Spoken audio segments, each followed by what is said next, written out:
Hi friends, welcome back to my channel.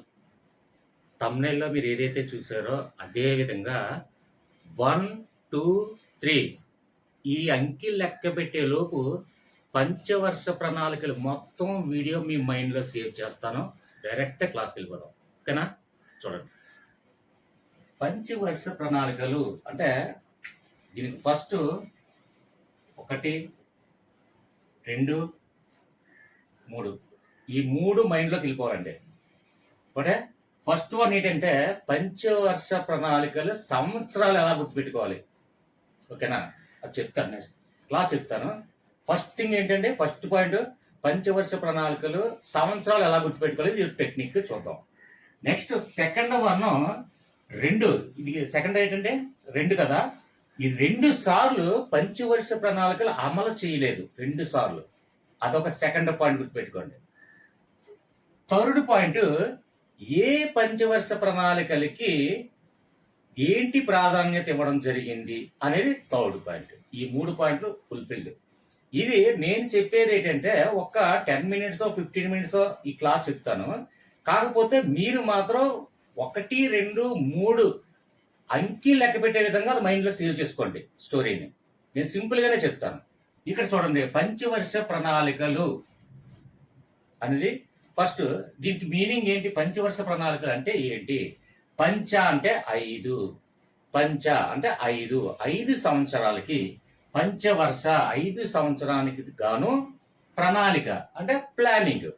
అంటే 5 సంవత్సరాల వరకు దేన్ని అభివృద్ధి చేయడానికి మన ప్రభుత్వం దీని మీద కాన్సన్ట్రేషన్ చేయాలి అని ఒక ప్రణాళిక ప్లానింగ్ తీసుకోవడం. అది పంచవర్ష ప్రణాళిక తాలూకా ప్రధాన ఉద్దేశం. అయితే ఈ పంచవర్ష ప్రణాళికలు ఎప్పుడు నుంచి స్టార్ట్ అయింది, దీని సంవత్సరాలు ఎలా గుర్తుపెట్టుకోవాలి, అలాగే దీని ప్రాధాన్యత ఏంటి, వీటి గురించి క్షుణ్ణంగా లాజికల్గా నేను చెప్తాను.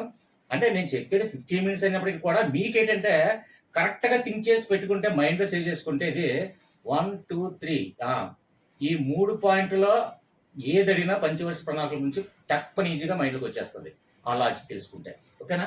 Right class friends. First one మనకి పంచవర్ష ప్రణాళికలు ఏ సంవత్సరం నుంచి ప్రారంభించబడింది అని ఫస్ట్ మనకు ఐడియా రావాలి. పంచవర్ష ప్రణాళిక ప్రారంభించిన సంవత్సరం 1951. ఎక్కువగా ల్యాక్ చేయకుండా సింపుల్గా టక్ మనం తగ్గొడేస్తాను. మీరు కరెక్ట్గా ఒక నోట్స్ రాసుకోండి, చిన్న సింపుల్గా లాజికల్గా. అంటే నేను ఇయర్ షార్ట్ కట్లో మెన్షన్ చేసేస్తాను. మీరు ఫుల్ఫిల్గా ఆ ప్లానింగ్, ఆ ఇయర్స్, దాని ప్లానింగ్, దాని ప్రధాన ఉద్దేశం ఇవన్నీ కూడా మీరు ఒక చిన్న నోట్స్ రాసుకోండి, ఈజీగా ఉంటుంది. 1951 సంవత్సరంలోనే పంచవర్ష ప్రణాళికలు అనేది ప్రారంభించబడింది. దీన్ని ఎలా గుర్తుపెట్టుకోవాలి అంటే మనకి రాజ్యాంగం అమల్లోకి వచ్చిన సంవత్సరం ఏంటండి? 1950. అంటే మన భారత రాజ్యాంగం అమల్లోకి ఎప్పుడు వచ్చింది? మన స్వాతంత్రం వచ్చిన 3 సంవత్సరాల తర్వాత 1950లో మన రాజ్యాంగం అమల్లోకి వచ్చింది. కాబట్టి రాజ్యాంగం ఎప్పుడైతే అమల్లోకి వచ్చిందో దాని తర్వాత సంవత్సరమే పంచవర్ష ప్రణాళికలు అనేది ప్రారంభించడం జరిగింది. రాజ్యాంగం అమల్లోకి వచ్చిన తర్వాత కదండి. నెక్స్ట్ ఇయర్ ఏంటంటే ఇక్కడ నుండి మనకి పంచవర్ష ప్రణాళికలు 5 సంవత్సరాలు గాను ఎంత బడ్జెట్ పెట్టాలి, దేనికి ప్రధానంగా మనం ప్రిఫరెన్స్ ఇవ్వాలనేది 5 సంవత్సరాలకు తగ్గట్టుగాను ఒక ప్లానింగ్ వేసుకోవడం. ఓకే. కాబట్టి 1950లో మనకి రాజ్యాంగం అమల్లోకి వచ్చిందనే విషయం మనకి అలాగా తెలిసింది, అందరికి ఇది కామన్ థింగ్. దాని తర్వాత నుంచే మనకి పంచవర్ష ప్రణాళిక ప్రారంభమైంది. ఓకేనా? ఇది సంవత్సరం గుర్తుపెట్టుకోవాలి. ఇక పంచవర్ష అంటే 5 సంవత్సరాలు గాను ప్రణాళిక కదా. 5 సంవత్సరాలు అంటే 1951లో మొట్టమొదటి పంచవర్ష ప్రణాళిక ప్రారంభమైతే 5 సంవత్సరాలు కదా పంచవర్ష ప్రణాళికలు అంటే 5 సంవత్సరాలకు గాను. కాబట్టి దీనికి 5 కలపండి. 51కి 5 కలిపితే 57. ఓకేనా? అంటే 51 నుండి 52 ఒక సంవత్సరం, 52 నుంచి 53 ఒక సంవత్సరం, 52 నుంచి 53, 53 నుంచి 54 అలాగా ఇంకొక 5 సంవత్సరాలు కలపండి. అంటే చూడపోండి, ఇదిగోండి 51, 52, 52, 53, 53, 54, 54, 55, 55, 56, 56. కాబట్టి ఇక్కడ 56. ఓకే, 51 నుండి 5 కలిపితే 56 అంటే 5 సంవత్సరాలు కంటిన్యూగా. కాబట్టి నెక్స్ట్ ఎక్కడి నుంచి ప్రారంభం ఉంది? నెక్స్ట్ అంటే 1951 నుండి 56 మధ్యలో ఉన్నటువంటి 5 సంవత్సరాలకు గాను దేనికి ప్రాధాన్యత ఇవ్వాలి అంటే ఫస్ట్ ఒక వ్యవసాయం ప్రాధాన్యం ఇవ్వాలి అనుకున్నాం. ఎగ్జాంపుల్ ఫస్ట్ది వ్యవసాయం. నేను చెప్తాను, లాజిక్ కూడా చెప్తాను. ఫస్ట్ వన్ ఎగ్జాంపుల్ మాత్రమే చెప్తాను, తర్వాత డైరెక్ట్ గా మీకు చెప్పేస్తాను అర్థమయ్యే విధంగా. సింపుల్ గా 3 అంకెలు అయిపోయే విధంగా చెప్పేస్తాను. ఫస్ట్ పంచవర్ష ప్రణాళిక. ఇది మొదటి పంచవర్ష ప్రణాళిక. 1951 నుండి 5 సంవత్సరాలు కలిపితే 56. ఇది మనకు మైండ్ లో గుర్తుపెట్టుకోండి. అంటే 1951లో ప్రారంభమైంది కాబట్టి 1951కు 5 కలిపితే 1951 ప్లస్ 5 56. అంటే మొట్టమొదటి పంచవర్ష ప్రణాళిక సంవత్సరం ఏ కాలం అని అడిగితే 1951 నుండి 56. ఇది మన మైండ్లోకి వచ్చేయాలి. 5వ పంచవర్ష ప్రణాళిక అన్నారు అనుకోండి, దీనికి కౌంట్ చేసేసుకోండి. 57 56 వరకు కదా, 57కి 5 కలపండి 62 సెకండ్ పంచవర్ష ప్రణాళిక. మళ్ళీ తర్వాత 63 నుండి 5 కలపండి 68 థర్డ్ పంచవర్ష ప్రణాళిక. కాబట్టి మొత్తం పంచవర్ష ప్రణాళికలు ఎన్ని ఉన్నాయండి అంటే 12 పంచవర్ష ప్రణాళికలు. 12 పంచవర్ష ప్రణాళికలు అది కూడా ఎలా మర్చిపోతావేమో, 10, 11, 12 ఏమో కన్ఫ్యూజ్ అవుతావేమో. అదే లేదు, సంవత్సరానికి ఎన్ని నెలలు ఉంటే అన్ని పంచవర్ష ప్రణాళికలు అని గుర్తుపెట్టుకోండి. ఓకేనా? 12 సంవత్సరానికి 12 నెలలు. అలాగే పంచవర్ష ప్రణాళిక కూడా 12 పంచవర్ష ప్రణాళికలు మాత్రమే. అక్కడితో ఆగిపోయింది. దాని తర్వాత కారణం కూడా చెప్తాను. అయితే ఇయర్లీ లాగా ఒకవైపు మీరు రాసుకోండి. నేను డైరెక్ట్గా చెప్తున్నాను, అందుకే ఏం లేదు. 51 నుంచి 56, 57 అలాగా మొత్తం 12 పంచవర్ష ప్రణాళికలు అలా 1 by 1 వచ్చేస్తుంది. మనకు సింపుల్ గా మైండ్ లో సెట్ అయిపోద్ది. ఓకేనా? ఇది పంచవర్ష ప్రణాళిక ఫస్ట్ పాయింట్ గుర్తుపెట్టుకునే విధానం. నెక్స్ట్ సంవత్సరాలు మొత్తం నేను కంటిన్యూగా వేయలేదండి. మీరు ఒక నోట్బుక్ లో ఇంట్రెస్ట్ ఉన్న వాళ్ళు, ఇది కంప్లీట్ గా మైండ్ లో సేవ్ చేసుకోవాలనుకున్న వాళ్ళకి షార్ట్ కట్ ఏంటి, 1950లో రాజ్యాంగం అమల్లోకి వచ్చింది. తర్వాత అక్కడ నుంచి ప్రారంభమైంది, అంటే 51లో ప్రారంభమైంది. 5 పంచవర్ష ప్రణాళికలు అంటే 5 సంవత్సరాలు కానీ ప్రణాళిక కాబట్టి ఒక్కొక్క దానికి 5 యాడ్ చేసుకుంటూ వెళ్ళిపోవడమే, అంతే. 5 యాడ్ చేసుకుంటూ వెళ్ళాలి. కానీ సెకండ్ పాయింట్ నేను ఇందాక ఇది ఫస్ట్ పాయింట్. పంచవర్ష ప్రణాళికలు 5 సంవత్సరాలు యాడ్ చేసుకుంటూ వెళ్ళిపోతాం. ఇది ఫస్ట్ పాయింట్. ఇక్కడ మనకి సెకండ్ పాయింట్ ఏంటి అంటే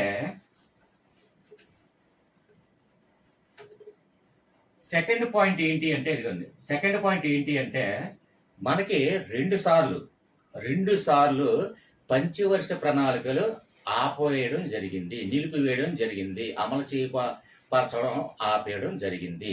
ఆ 2 సార్లు ఎప్పుడెప్పుడు? ఓకే, దీనికి మనకి 1966 నుండి 3 years అంటే 69 అనుకోండి. ఎన్ని సంవత్సరాలు? 3 సంవత్సరాలు ఆపడం జరిగింది. తర్వాత 1990 నుండి 2 సంవత్సరాలు అంటే 92 వరకు.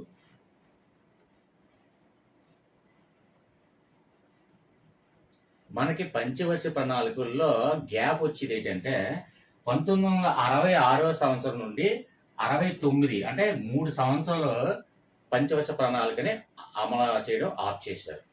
దాని కారణాలు, దాని స్టోరీ డెఫినెట్ అవన్నీ ఏంటంటే 1966 నుంచి 69 వరకు ఎందుకు నిలిపేశారండి పంచవర్ష ప్రణాళికలు అంటే, అప్పుడు 1962లో చైనాతో యుద్ధం ఒకటి జరిగింది.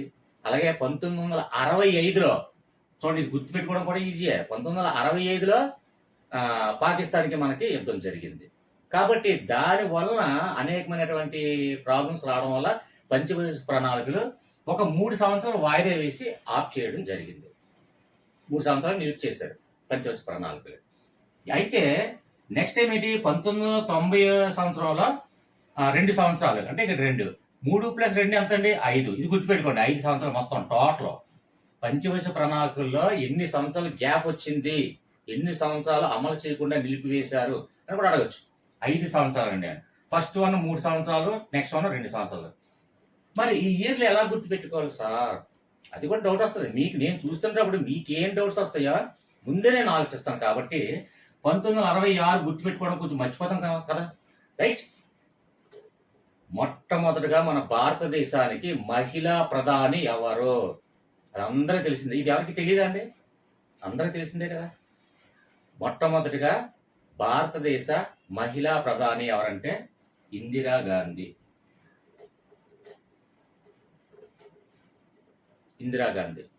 ఇందిరాగాంధీ ఎప్పుడండి మొట్టమొదటిసారి ఎప్పుడు ప్రైమ్ మినిస్టర్ అయింది, ప్రధానమంత్రి అయింది? 1966 సంవత్సరం జనవరి 24న ఇందిరాగాంధీ మహిళా ప్రధానిగా మొట్టమొదటగా ఎన్నుకోబడడం జరిగింది. అది ఈ సంవత్సరం, ఇది మనకు తెలుసు 1966. ఎందుకంటే ఇందిరాగాంధీ అనేది మనకి ప్రైమ్ మినిస్టర్ గురించి తెలుసుకునేటప్పుడు ఏ ప్రైమ్ మినిస్టర్ ఎప్పుడు అనేది, అందులో కూడా very most important powerful lady మన ప్రధానమంత్రి ఇందిరాగాంధీ. కాబట్టి ఇందిరాగాంధీ మొట్టమొదటిగా ప్రైమ్ మినిస్టర్ అయ్యేటప్పుడు 1966 సంవత్సరంలో జనవరి 24 ఈ డేట్ గుర్తుంచుకోవచ్చు. అది కూడా గుర్తుపెట్టుకోవడానికి ఏం లేదు. జనవరి 26 అనగానే రాజ్యాంగం అమలులోకి వచ్చిన తేదీ, దానికి 2 రోజులు ముందు అనుకోండి అంతే. జనవరి ఆవిడ ప్రధానమంత్రి అయ్యింది జనవరి 26కి ముందు 2 రోజులు, అంటే 24వ తారీఖున అదే జనవరి నెలలో. కాబట్టి 1966 ప్రధానమంత్రి అయింది. కాబట్టి ఇది గుర్తుపెట్టుకోండి. ఇక్కడ ఉమెన్ అంటే lady prime minister, women prime minister అయింది. తర్వాత 1990లో చాలా ఇంపార్టెంట్, ఇక్కడ డబ్ల్యూ కదంటే ఉమెన్ తో ప్రారంభించింది.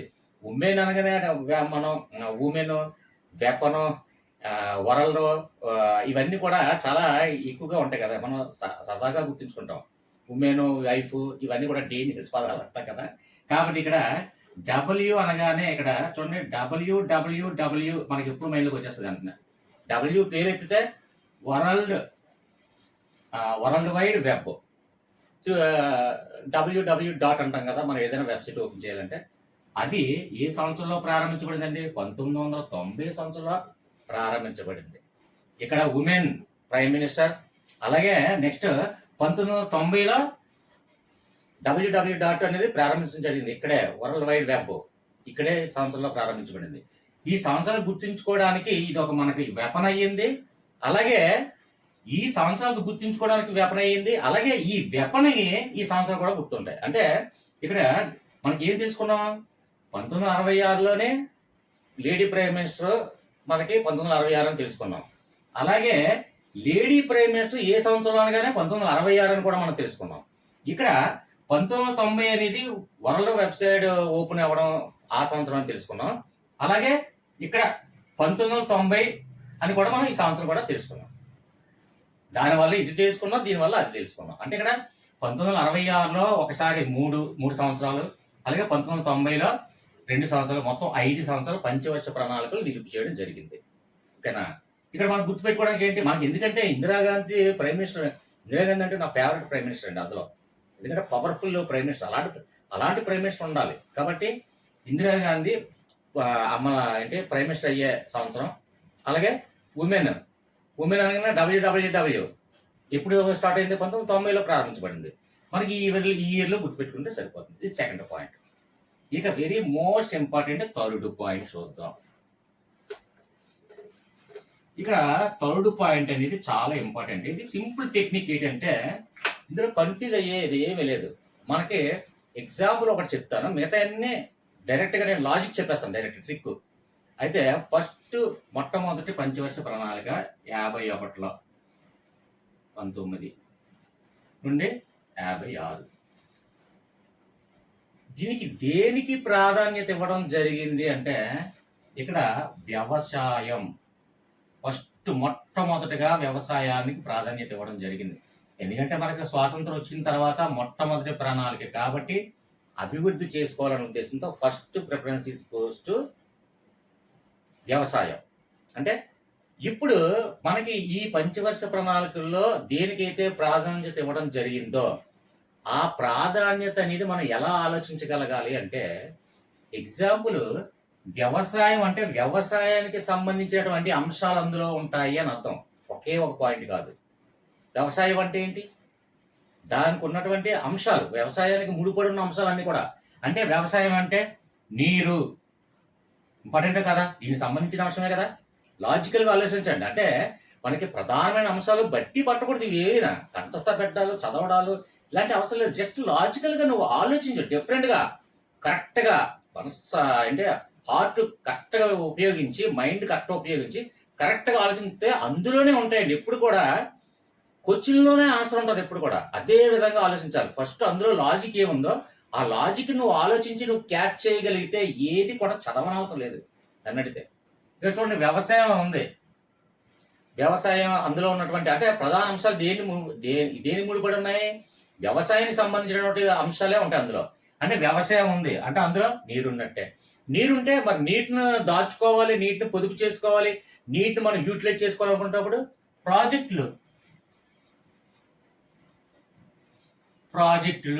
ప్రాజెక్ట్ కట్టడాలు ఇవన్నీ సంథింగ్ ఇలాగా. అంటే వ్యవసాయానికి సంబంధించిన నీరు, ప్రాజెక్టు కట్టడాలు ఇలాంటివన్నీ కూడా వ్యవసాయానికి సంబంధించిన అంశాలన్నీ కూడా అందులో ఉన్నాయి అని మనం అబ్జర్వ్ చేయగలగాలి.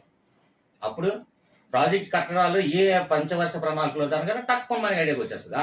వ్యవసాయం ఫస్ట్. వ్యవసాయం అనగానే ప్రాజెక్టులు, నీరు నిల్వలు, నీరు కట్టడాలు ఇవన్నీ కూడా ప్రాధాన్యత. అంటే ఇక్కడ మనకి మొదటి పంచవర్ష ప్రణాళికలో వ్యవసాయానికి సంబంధించిన అంశాలన్నీ కూడా ఉంటాయి. నెక్స్ట్ 2, 3, 4, 5 పంచవర్ష ప్రణాళికలు ఏ పంచవర్ష ప్రణాళిక అయినా ఒకే అంశం ఉండదు. దానితో ముడిపడి ఉన్న అంశాలతో ఉంటాయనేది మనం అర్థం చేసుకోవాలి. ఇప్పుడు పరిశ్రమలు ఉన్నాయి. ఎగ్జాంపుల్ నెక్స్ట్ పరిశ్రమలు ఉన్నాయి. పరిశ్రమలతో సంబంధించినటువంటి అంశాలు కూడా అన్నీ కూడా అందులో ఉంటాయని నువ్వు లాజికల్గా ఆలోచించుకోవాలి. ఓకేనా? అది దాన్ని బట్టి అంటే దానికి రిలేటెడ్ ఏదైతే అంశాలు ఉన్నాయో ఆ అంశాలన్నీ కూడా అందులో వస్తాయి. సపరేట్గా మనం ఏదైనా పీడిఎఫ్ కానీ మెటీరియల్ కానీ ఓపెన్ చూస్తే మొట్టమొదటి పంచవర్ష ప్రణాళికలోనే వ్యవసాయం ఉంటుంది, నీరు ఉంటుంది, ప్రాజెక్టులు, కట్టడాలు, డ్యాములు ఇవి అలాంటివన్నీ ఉంటాయి. అందులో ఏదైనా అడగచ్చు. మొత్తం ఇవన్నీ అడగాల్సిన లేదు. లేదంటే మెయిన్ వ్యవసాయం ఏ పంచవర్ష ప్రణాళిక అడగచ్చు. వ్యవసాయం అడగకుండా సింపుల్గా నీరు, ప్రాజెక్టులు ప్రాధాన్యత కలిగినటువంటి పంచవర్ష ప్రణాళిక ఏంటని అడగచ్చు. ఏదైనా అడగచ్చు. కానీ నువ్వు ఆలోచించే విధానం ఏంటి? దేనికి సంబంధించింది ఇది అని ఆలోచించగలిగితే పంచవర్ష ప్రణాళిక ఏమీ చదవకుండా ఆ అంశాలని ఈజీగా పెట్టగలం. ఓకేనా? ఇప్పుడు మనకి ఈ ట్రిక్స్ చెప్పుకొని వెళ్ళిపోదాం. Okay friends, very most important trick అండి ఇది. మనకి పంచవర్ష ప్రణాళికలు ఎప్పుడు కూడా లెఫ్ట్ సైడ్ 1951 నుండి 56, తర్వాత 57 నుండి సంథింగ్ 62 ఇలాగా ఇయర్లన్నీ ఒకవైపు రాసుకొని బాక్స్లోని రైట్ సైడ్ ఏ ప్రాధాన్యత ఇవ్వడం జరిగింది ఆ అంశాలు ఏంటనేది రైట్ సైడ్ రాసుకుంటాం. కానీ నేను అలా చెప్పుకోకుండా సింపుల్గా నేను ఏం చెప్తున్నానంటే మనకి టెక్నికల్గా, లాజికల్గా మైండ్లో 1, 2, 3 లెక్క పెట్టేలో మైండ్లో ఆలోచించగల సామర్థ్యం కావాలి అంటే డిఫరెంట్గా ఆలోచించాలి. ఆ ట్రిక్ ఏంటో తెలుసుకోవాలి. కాబట్టి ఫస్ట్ వన్ చూడండి, మనకు మైండ్లో ఏం తెలుసు? మనకి ఇయర్లు ఏ పంచవర్ష ప్రణాళికలు ఏ ఇయర్ అనేది మనకి సింపుల్గా తెలుసు. అంటే ఫస్ట్ 51లో స్టార్ట్ అయింది, 1950లో రాజ్యాంగం అమల్లోకి వచ్చింది కాబట్టి దాని నెక్స్ట్ ఇయర్ నుంచి స్టార్ట్ అయింది. అంటే 1951 మనం గుర్తుపెట్టుకున్నాం. ప్రతిసారి 5 సంవత్సరాలు కలుపుకుంటూ వెళ్ళేటప్పుడు ఒక్క దగ్గర, రెండో దగ్గర అంటే 1966 అలాగే 1990లో ఫస్ట్ టైం ఏమో 3 సార్లు, నెక్స్ట్ టైం ఏమో 2 సంవత్సరాలు. ఫస్ట్ టైం 3 సంవత్సరాలు, నెక్స్ట్ టైం 2 సంవత్సరాలు పంచవర్ష ప్రణాళికలో ఆఫ్ చేయడం జరిగింది. ఆ 2 కాకుండా మిగతాది యాజ్ ఇట్ ఈజ్గా సంవత్సరాలన్నీ కూడా మిగతా అన్ని కలుపుకుంటూ వెళ్ళిపోవడమే. అంటే చూడండి, 1951లో ప్రారంభించి 66 వరకు పంచవర్ష ప్రణాళిక కరెక్ట్గా అంటే ప్రతి పంచవర్ష ప్రణాళికకి 5 సంవత్సరాలు యాడ్ చేసుకుంటూ వచ్చాం.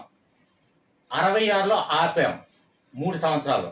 ఆపిన తర్వాత 1969 వరకు, 69లో మళ్ళీ 5 సంవత్సరాలు కరెక్ట్గా సంవత్సరంలో వేసుకుంటామే. తర్వాత మళ్ళీ 90లోకి వచ్చేసరికి 2 సంవత్సరాలు ఆపాం. అప్పుడు మళ్ళీ 92 నుంచి పంచవర్ష ప్రణాళికలో ప్రతి సంవత్సరానికి ప్రతి పంచవర్ష ప్రణాళికకి 5 సంవత్సరాలు కలుపుకుంటూ సంవత్సరాలు వెళ్ళిపోవడమే. అది మనకు మైండ్లో ఫస్ట్ పాయింట్ ఇది అయిపోయింది. సెకండ్ పాయింట్ ఏంటి చూడండి, 1966 ఒకటి, 1991 WWW. ఓకే, ఆ 2 కూడా గుర్తుపెట్టేసుకున్నాం. ఇక థర్డ్ పాయింట్కి వచ్చేసరికి ఏ పంచవర్ష ప్రణాళిక దేనికి ప్రాధాన్యత ఇవ్వడం జరిగింది అని మనం డిస్కస్ చేసుకున్నప్పుడు ఇది ఒక చిన్న ట్రిక్ అండి. ఇది ఏంటి అంటే కరెక్ట్గా కొద్దిగా మనసు ప్రశాంతంగా ఆలోచించి మైండ్ కాన్సన్ట్రేషన్ దీనిలో పెట్టండి. ఫస్ట్ మనం ఇది ఎప్పుడు కూడా ప్రధాన అంశాలు రాసేటప్పుడు ఎప్పుడు కూడా దేనికి సంబంధించిన అంశాలు అంటే ఒక ప్రధాన అంశాలు ఉంటే దానికి సంబంధించినటువంటి ఇతర అంశాలన్నీ కలిపి ఉంటాయని అర్థం చేసుకోండి. అది గుర్తుపెట్టుకోండి. అంటే ఎగ్జాంపుల్ వ్యవసాయం అనగానే వ్యవసాయం, నీరు, ప్రాజెక్టులు, కట్టడాలు ఇవన్నీ కూడా వ్యవసాయానికి సంబంధించినటువంటి అంశాలు అందులో ఉంటాయి. అందులో ఏ విధమైనట్టుగా అడిగినా ఆ పంచవర్ష ప్రణాళికనే నీకు ఐడియా రావాలి, ఓకేనా? కానీ ప్రధాన అంశం అనేది ఈ ప్రధాన అంశాలన్నీ కూడా ఒక చిన్న 1 by 1 రాయకుండా నేను ఇలా ఎందుకు లైన్లో రాశానంటే ఇది ఒక చిన్న స్టోరీ అండి. అది స్టోరీ చెప్తాను చూడండి. ఈ స్టోరీ మైండ్లో సేవ్ చేసుకోండి.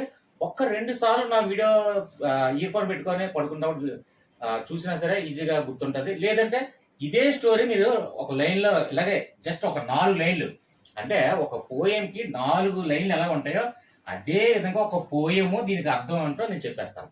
ఇది ఎగ్జాంపుల్ తెలుగు ఒక పద్యం అనుకోండి. తెలుగు పద్యాన్ని ఒక్కొక్క లైన్కి ఒక్కొక్క అర్థం ఉన్నట్టు ఈ అర్థాన్ని కంటిన్యూగా ఇదే పోయంలా మీకు చూపిస్తాను. ఇది చూడండి. ఫస్ట్ ఇది చూడండి, నెంబర్స్ వేస్తారండి.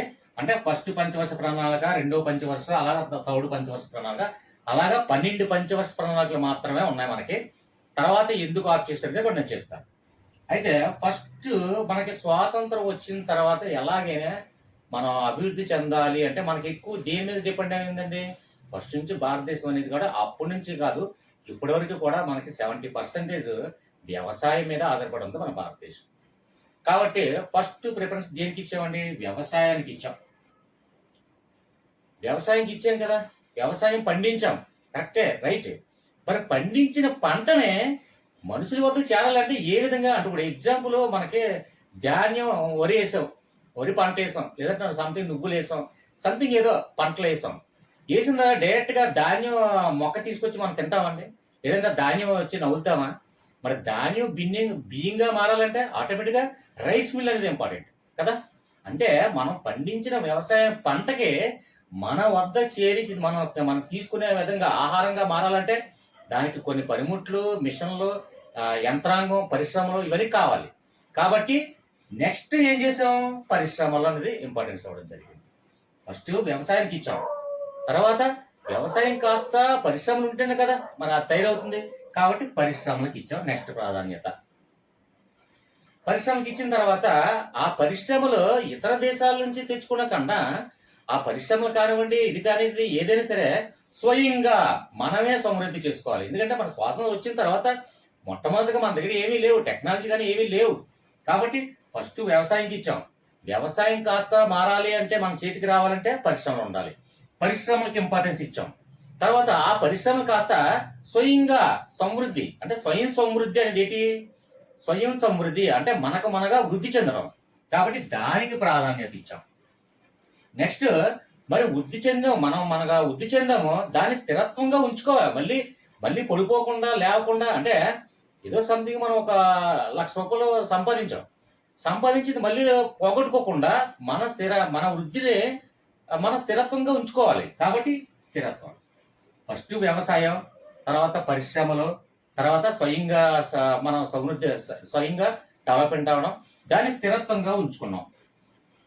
స్థిరత్వంగా ఉంచుకోవాలంటే మనం ఏం చేయాలి? పేదరికాన్ని నిర్మూలించాలి కదా. మరి అది స్థిరత్వంగా అలా ఎప్పుడు కూడా నెగిటివ్కి పాజిటివ్కి వెళ్ళకుండా అటు ఇటు అవ్వకుండా మన స్థిరత్వాన్ని కరెక్ట్గా ఉంచుకోవాలంటే దాన్ని పేదరికం నిర్మూలిస్తేనే అది కరెక్ట్గా అలా ఉంటుంది. మళ్ళీ పేదరికం పెరిగిపోయింది అనుకోండి, ఆ స్థిరత్వం ఎలా ఉంటుంది? డౌన్ అయిపోతుంటుంది. కాబట్టి పేదరికాన్ని నిర్మూలించుకున్నాం. మరి పేదరికాన్ని నిర్మూలించుకోవాలి అంటే ఉపాధి కల్పించాలి కదా పేదరికం నిర్మూలన ఉంటుంది, అంతే కదా. అసలు అయితే ఉపాధి కల్పిస్తే పేదరికం నిర్మూలన అవుతుంది. కాబట్టి ఉపాధి కల్పించాం.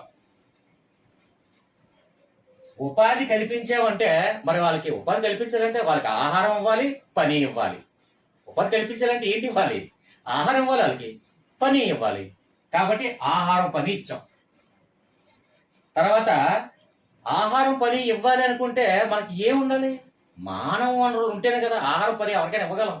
కాబట్టి మానవ వనరుల మీద కాన్సన్ట్రేషన్ చేసాం మనం. నెక్స్ట్ మానవ వనరుల మీద కాన్సన్ట్రేషన్ చేసిన తర్వాత అందరికీ ఓకే, మానవ వనరులు అన్నీ కూడా ఇప్పుడు ఎగ్జాంపుల్ ఇవన్నీ స్థిరత్వం చేసుకున్నాం, పేదరికం నిర్మించుకున్నాం, ఉపాధి కల్పించుకున్నాం, వాళ్ళకి ఆహార పని కల్పించుకున్నాం, అన్ని కల్పించుకున్నాం, మానవ వనరులు కూడా సంపాదించుకున్నాం మనం ఇంకా బాగా. మరి సంపాదించుకున్న తర్వాత అందరికీ సమానంగా పంచాలి కదా. అంటే ప్రభుత్వాలు ప్రజలందరికీ కూడా సమానంగా సామాజికంగా న్యాయం చేయాలి, అంటే సామాజిక న్యాయం చేయాలి అని దానికి ప్రిఫరెన్స్ ఇచ్చారు. ఓకే, నెక్స్ట్ సామాజిక న్యాయం చేశాం అంటే అందరికీ సమానంగా పంచడం, ప్రజలందరినీ సమానంగా చూసుకోవడం, సామాజిక న్యాయం అని చూసుకున్నాం. అప్పుడు వృద్ధి రేటు మనందరికీ సమానంగా పంచాం కాబట్టి వృద్ధి రేటు ఎలా ఉందో దాని మీద కాన్సన్ట్రేషన్ చేసాం. వృద్ధి రేటు మన అభివృద్ధి చెందిన రేటు దానికి ఏంటి ఎలా ఉంది అని దాని మీద కాన్సన్ట్రేషన్ చేసాం. తర్వాత ఈ వృద్ధి రేటు కాస్త సమ్మిళిత వృద్ధి, సమ్మిళిత అంటే మిళితమైనటువంటి కలిసి ఉన్నటువంటి అంటే వృద్ధికి సంబంధించినటువంటి కలిసి ఉన్నటువంటి అంశాల మీద అన్నిటి కూడా కాన్సన్ట్రేషన్ చేసాం. కాన్సన్ట్రేషన్ చేసిన తర్వాత అందులో లోటుపాట్లు ఏమీ లేకుండా కరెక్ట్గా ఉన్న వృద్ధిని స్థిరత్వమైనటువంటి సమ్మిళిత వృద్ధిగా మనం మార్చుకోగలిగాం. అర్థమైందా? స్థిరత్వమైన సమ్మిళిత వృద్ధిగా మార్చుకున్నాం. అయితే ఈ 12 పంచవర్ష ప్రణాళికకు ప్రధానమైనటువంటి ఉద్దేశాలు ఇవి. దీంట్లో ఇమిడి ఉన్న అంశాలు దాన్ని బట్టి ఉపాధి అనగానే ఉపాధికి సంబంధించినటువంటి అంశాలు కూడా అందులో ఉంటాయి. ఇప్పుడు చూడండి, థర్డ్ పాయింట్ అన్నాను కదా, థర్డ్ పాయింట్ అంటే థర్డ్ నెంబర్ లెక్క పెట్టే విధంగా నేను చెప్తాను. చూడండి, వ్యవసాయం ఫస్ట్, వ్యవసాయానికి ఇచ్చాము ఇంపార్టెన్స్. వ్యవసాయం కాస్త పరిశ్రమలుగా వ్యవసాయం కాస్త పరిశ్రమలు ఉంటేనే కదా వ్యవసాయం పండించిన పంటనే పరిశ్రమలు ఉండాలి కాబట్టి పరిశ్రమలకు ఇచ్చాము. పరిశ్రమలు కాస్త మనం స్వయం సమృద్ధి అంటే మనం డెవలప్మెంట్ చేసుకున్నాం, మనం ఇండివిజువల్గా డెవలప్మెంట్ చేసుకున్నాం. డెవలప్మెంట్ చేసుకున్నది మళ్ళీ అలా పడిపోకుండా కాపాడుకోవడానికి స్థిరత్వంగా ఉంచుకున్నాం. స్థిరత్వంగా ఉంచుకోవాలంటే పేదరికాన్ని నిర్మూలించాము. పేదరికాన్ని నిర్మూలించాలంటే ఉపాధి కల్పించాలి. ఉపాధి కల్పించాలంటే అందరికీ ఆ ఉపాధి కల్పించిన వాళ్ళకి పని చూపించాలి, దాంతోపాటు ఆహారం కూడా చూపించాలి. కాబట్టి ఆహారం చూపించాం, పని చూపించాం. ఆహారం పని కల్పించాలంటే ముందు మానవ వనరులు ఏవో సంపాదించుకోవాలి కదా. అంటే ఇప్పుడు ఎగ్జాంపుల్ భూమిలో ఉన్నటువంటి తవ్వడమో లేకపోతే ప్రకృతి నుంచి లభించినటువంటి అంశాలు ఏదైనా సరే మానవ వనరులు ఏదైతే వనరులు ఉన్నాయో మన దాన్ని ఇప్పుడు భూమిలో ఉన్న పెట్రోలియం కానీ ఇది కానీ బొగ్గు కానీ ఏదైనా సంథింగ్ మానవ వనరులు ఏవైతే ఉన్నాయో మానవ వనరులు మనం ప్రాధాన్యత ఇచ్చాం. అవన్నీ ఏం చేస్తాం, మొత్తం అంతా సంపాదించినంతా కూడా సామాజిక న్యాయం అంటే సమానంగా అందరికీ పంచాం అనుకోండి కదా. మరి పంచిన తర్వాత మనకు వృద్ధి చెందామా, అభివృద్ధి చెందామా లేదా వృద్ధి రేటు మీద చూసుకున్నాం. వృద్ధి రేటు కాస్త ఏమైంది, సమ్మిళిత వృద్ధిగా అంటే నెక్స్ట్ అంటే సమ్మిళిత అంటే మిళితమైన కలిసిమెలిసి అని అన్న కలిసిమెలిసి అన్నిటికీ సంబంధించిన అంశాలు వృద్ధి రేటు చూసుకున్నాం. ఆ అన్నిటికీ అంశాలు చూసుకున్నాం, వృద్ధి రేటు చూసుకున్నాం. దాన్ని స్థిరత్వంగా కాపాడుకోవాలి అంటే మనం సంపాదించుకున్నది కాస్త వృద్ధి చెందిన రేటు కాస్త సంపాదించింది కాస్త జాగ్రత్తగా దాచుకోవడం, ఇది స్థిరమైనటువంటి సమ్మిళిత వృద్ధి. ఇదో కాన్సెప్ట్, ఒక స్టోరీ అంటే ఒక పోయి పద్యాన్ని చూసి పద్యాన్ని క్లియర్గా మనం ఎలాగైతే ఒక పదాన్ని అర్థం తెలుసుకొని ఆ పద్యం తాలూకు భావం తెలుసుకుంటామో ఇది కూడా సేమ్ పంచవర్ష ప్రణాళికలు భావం తెలుసుకుంటే 12 పంచవర్ష ప్రణాళిక కూడా ఇప్పుడు 6వ పంచవర్ష ప్రణాళిక అన్నాడు, లేదంటే 5వ పంచవర్ష ప్రణాళిక అన్నాడంటే. ఎగ్జాంపుల్ పేదరిక నిర్మూలన అంటే పావర్టీ అంటే ఇక్కడ పేదరిక నిర్మూలించాలనేది అందులోకి వచ్చిన కాన్సెప్ట్ చూడు. పేదరిక నిర్మూలన అన్నానంటే ఇప్పుడు ఎగ్జాంపుల్ మనకి రేపు టెట్ ఎగ్జామ్లోనే గరీబీ హటావో అన్న అంశం ఏ పంచవర్ష ప్రణాళిక అంటే గరీబీ హటావో అంటే ఏంటి, పేదరికాన్ని నిర్మూలించాలి. పేదరికాన్ని నిర్మూలించాలంటే ఫస్ట్ పంచవర్ష ప్రణాళికనే మనకు తెలిసిపోద్ది. ఇక్కడ ఈ పంచవర్ష ప్రణాళిక పేదరిక నిర్మూలన అంటే 5వ పంచవర్ష ప్రణాళిక అంతేనా. పేదరిక నిర్మూలన గరీబీ హటావో అన్నది ఎవరు, ఇందిరాగాంధీ, మోస్ట్ పవర్ఫుల్ లేడీ, ప్రధానమంత్రి ఇందిరాగాంధీ అన్నారు. అది గుర్తుపెట్టుకోండి. ఇలాంటి అంశాలన్నీ కూడా ఆటోమేటిక్గా ఒక దానికి సంబంధించిన స్టోరీ కానీ తెలిస్తే స్టోరీలో దేనికి సంబంధించిన అంశాలైనా సరే క్లియర్గా ఈజీగా వస్తాయి. చిన్న పరిశ్రమలు, పెద్ద పరిశ్రమలకు సంబంధించిన అవన్నీ కూడా ఇందులో వస్తాయి. పేదరికం సంబంధించిన అంశాలు ఏదైనా సరే ఇందులోకి వచ్చేస్తాయి. ఉపాధికి సంబంధించిన అంశాలైనా ఇందులోకి వెళ్తాయి. మానవ వనరులు ఏదైనా బొగ్గు, పెట్రోలియం, తవ్వకాలు ఇవన్నీ కూడా ఆ వనరుల మీద అన్నిటి మీద కాన్సన్ట్రేషన్ చేసేది ఈ పంచవర్ష ప్రణాళిక. కాబట్టి మనకు ఒక పద్యాన్ని ఎలా భావం తెలుసుకుంటే ఆ పద్యం తాలూకు అర్థం మన భావం ఈజీగా తాత్పర్యం తెలిస్తే అలాగే సేమ్ ఈ 4 అంశాలు 4 లైన్లు ఒక పోయం అనుకోండి, ఒక పద్యం అనుకోండి, చిన్న స్టోరీ మైండ్లో సేవ్ చేసుకోండి. 2 సార్లు అర్థం చేసుకోండి, కొద్దిగా కాన్సన్ట్రేట్ చేయండి. ఒకదానికి సంబంధమే ఉంది చూడండి. దీని సంబంధం వ్యవసాయం చేయాలి అంటే ఖచ్చితంగా మనకి పనిముట్లు యంత్రాలు అన్నీ కావాలి. పరిశ్రమలు కాస్త మనం స్వయం సమృద్ధిగా మనం డెవలప్మెంట్ చేసుకున్నాం. అంటే విదేశస్తుల మీద ఆధారపడకుండా స్వయంగా డెవలప్మెంట్ చేసుకున్నాం. తర్వాత అదే కాపాడుకుంటూ వచ్చాం, స్థిరత్వంగా ఉంచుకున్నాం. మనం సంపాదించుకుందే మనం అభివృద్ధి చేసుకుంటే స్థిరత్వంగా దాచుకున్నాం. అలా దాచుకోవాలంటే పేదరికాన్ని కూడా నిర్మూలించుకోగలగాలి. పేదరికాన్ని నిర్మూలించాలంటే ఉపాధి కల్పించాలి. ఉపాధి కల్పించిన వాళ్ళకి ఆహారం పని చూపించాలి. ఆహారం పని చూపించాలంటే మళ్ళీ మనకు వనరులు ఉండాలి కదా, మనీ ఉండాలి కదా. మానవ వనరులను వెతుక్కున్నాం. మానవ వనరులను వెతుక్కొని అంతే సంపాదించిన తర్వాత అది మన ప్రజలందరికీ సమానంగా, అంటే సామాజిక న్యాయం అని అర్థం, సమానంగా పంచడం, సామాజిక న్యాయం చేకూర్చడం. ఇక్కడ అంటే లాజికల్గా సామాజిక న్యాయం చేసుకున్న తర్వాత ఏం చేస్తాం, అప్పుడు ఆలోచిస్తాం, వృద్ధి చెందామా, వృద్ధి రేటు చూసుకున్నాం. తర్వాత ఇది సమ్మిళిత వృద్ధిగా, అంటే అన్నీ కలిసి వృద్ధి చేసుకుంటే బాగుంటుంది అని ఇంపార్టెన్స్ ఇచ్చాం. తర్వాత ఆ ఇంపార్టెన్స్ కాస్త స్థిరంగా ఉంచుకోవడమే, అంతే అయిపోయింది. సో ఈ పంచం క్లియర్. పంచవర్ష ప్రణాళికల్లో 12 పంచవర్ష ప్రణాళికలు దేని గురించి, ఏ ప్రధాన అంశాల గురించి కానీ, ఆ ప్రధాన అంశాల తాలూకు ఇతర అంశాల గురించి కానీ ఖచ్చితంగా లాజికల్గా మైండ్లోకి వచ్చేస్తుంది ఈ ఒక్క పంచం తెలుసుకున్నట్లయితే. ఇది థర్డ్ పాయింట్.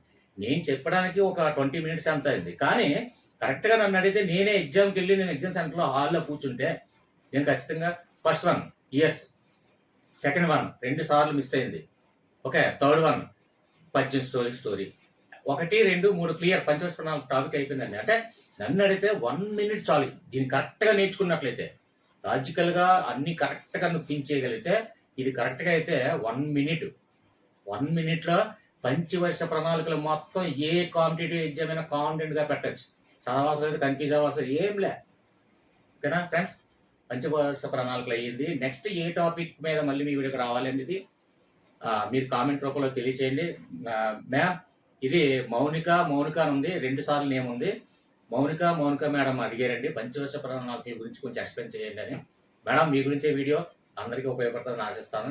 నెక్స్ట్ ఇంకొక విషయం ఏంటంటే, డిస్క్రిప్షన్లో నా వాట్సాప్ గ్రూప్ ఉంది. నా వాట్సాప్ గ్రూప్లో ప్రతి కాంపిటేటివ్ ఎగ్జామ్కి ప్రిపేర్ అవుతున్న వాళ్ళు అందరూ కూడా అందులో ఉంటారు. మీకు ఎవరికి ఏ కాంపిటేటివ్ ఎగ్జామ్ అయినా, ఏ సబ్జెక్ట్ అయినా, ఎందుకంటే నా ఛానల్ నేమ్ మీకు తెలుసు, హవిషా సోనిషా ఆల్ ఇన్ వన్ అని ఎందుకు పెట్టానంటే, ఏ సబ్జెక్ట్ అయినా, ఏ కాంపిటేటివ్ ఎగ్జామ్ అయినా మీరు అచీవ్ అయినంత వరకు నేను గైడెన్స్ ఇస్తూనే ఉంటాను. మీకు ఏ సబ్జెక్ట్లో డౌట్ ఉన్నా నేను ఎక్స్ప్లెయిన్ చేస్తాను. ఏ టాపిక్ వీడియో చేయమన్నా నేను వీడియో చేస్తాను. అది మాత్రం గుర్తుపెట్టుకోండి. డిస్క్రిప్షన్లో వాట్సాప్ గ్రూప్లో ఉన్న సభ్యులు మాత్రం నేను చెప్పేది ఏంటంటే, దయచేసి రెస్పాండ్ అవ్వండి, మీ కామెంట్స్ రూపంలో తెలియచేయండి. మొత్తానికి మీరు రెస్పాండ్ అవుతే నాకు హ్యాపీ. ఓకేనా. నెక్స్ట్ ఇంకొక విషయం అండి, ఈ వీడియో నచ్చినట్టయితే లైక్ చేయండి, అలాగే సబ్స్క్రైబ్ చేసి బెల్ ఐకాన్ దగ్గర మీకు ఆల్ నోటిఫికేషన్ దగ్గర పెట్టుకుంటే ప్రతిదీ నేను ఒక పోస్ట్ చేసినా, ఏదైనా ఒక షార్ట్ చేసినా, లేదంటే ఒక వీడియో చేసినా మీకు నోటిఫికేషన్ ద్వారా ఉంటుంది.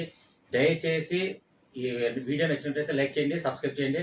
అలాగే జాయిన్ బటన్ ద్వారా జాయిన్ అయ్యి మెంబర్షిప్ తీసుకున్న వాళ్ళకి నేను ఇచ్చే ప్రిఫరెన్స్ ఏంటి అంటే, మీరు ఏ సబ్జెక్టు, ఏ కాంపిటేటివ్, ఏ టాపిక్, ఏ వీడియో చేయాలన్నా first preference is goes to joiners.